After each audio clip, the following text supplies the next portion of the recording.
Ce samedi 25 mars, Ilasia a rejoint l'équipe de Vianney dans The Voice 2023.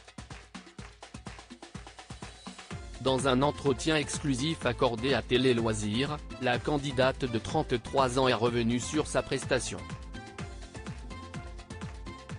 Ce samedi 25 mars, lors de la 5e soirée des auditions à l'aveugle de The Voice 2023, les coachs ont fait la connaissance d'Ilasia. Âgée de 33 ans, la candidate, qui a déjà pour habitude de se produire sur scène, a convaincu Vianney de se retourner avec sa reprise rock du tube Physical de Dua Lipa. Une fierté pour celle qui a longtemps exercé le métier d'entretien et a été victime d'un burn-out. Aujourd'hui remise de cette période difficile de sa vie, la jeune femme aux cheveux violets et rasés sur le côté assume qui elle est et compte bien poursuivre l'aventure The Voice le plus longtemps possible. Lors d'un entretien exclusif accordé à Télé Loisirs, Ilasia est revenue sur ses débuts réussis dans le télécrochet de TF1. Ilasia, j'ai décidé de participer à The Voice pour prendre une revanche sur mon passé Télé Loisirs. Pourquoi avez-vous décidé de participer à The Voice 2023 ? Ilasia, j'ai décidé de participer à The Voice pour prendre une revanche sur mon passé. Maintenant, je suis prête à me montrer au grand public parce que je suis enfin moi-même.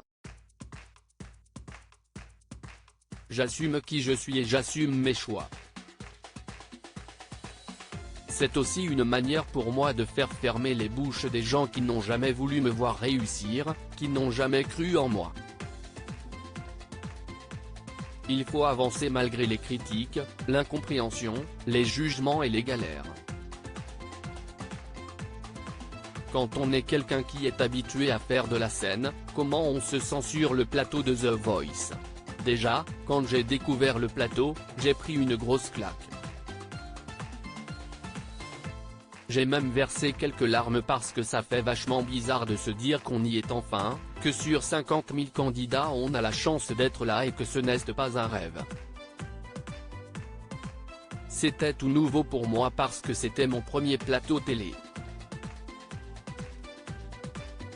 C'est complètement différent d'une scène lambda. Pouvez-vous nous en dire davantage sur votre nom, Ilasia ? Est-ce votre vrai prénom ou un pseudonyme ?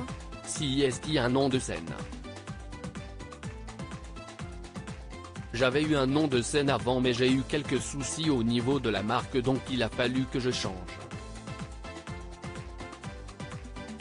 J'avais déjà l'éclair dans mes cheveux et j'ai fait plein de recherches parce que je voulais partir sur un délire comme la fée du rock ou la fée des éclairs.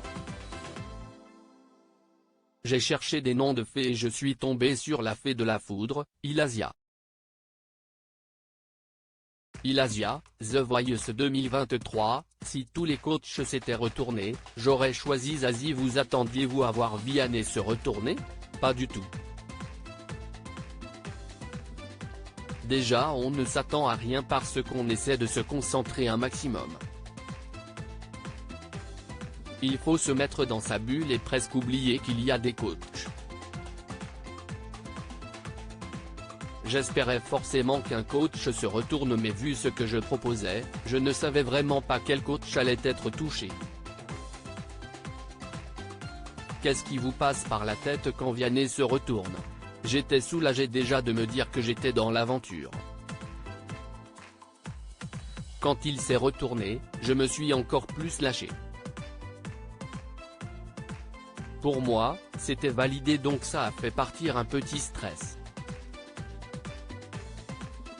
Et j'étais contente parce que c'est un artiste que j'apprécie.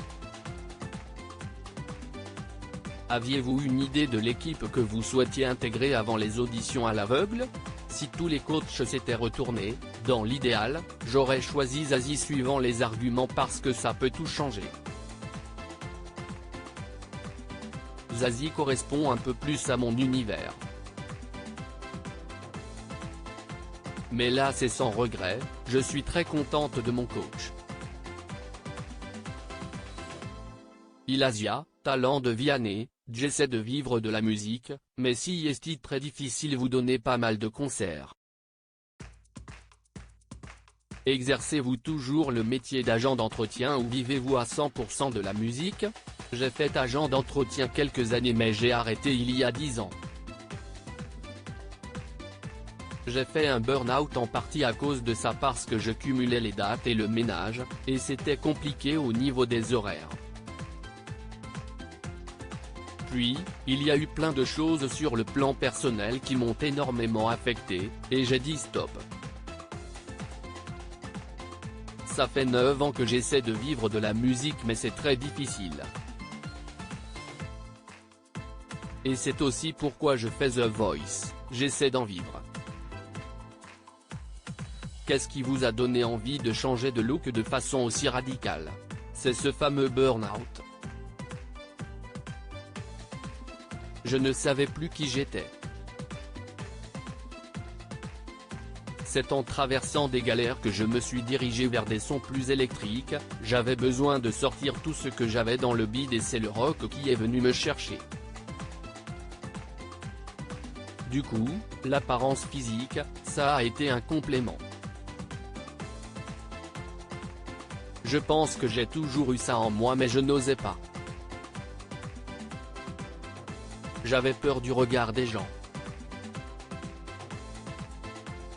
J'ai toujours eu envie d'avoir les cheveux violets, de me raser le côté de la tête et c'est quand j'ai eu ce burn-out que j'ai enfin osé. Comment envisagez-vous l'avenir après The Voice? Depuis peu, je fais partie d'un groupe de rock qui s'appelle Makeover. Je compte faire un bon bout de chemin avec eux. En tant qu'artiste solo, j'ai déjà sorti 2 singles donc j'espère sortir d'autres chansons, un album et donner plein de concerts. J'aimerais avoir un public qui vient me voir et ne plus m'adapter aux gens. Je me suis longtemps adapté à une clientèle. À lire aussi The Voice 2023, Marie Milton, ex-demi-finaliste de la saison 11 de retour dans l'émission ce samedi 25 mars.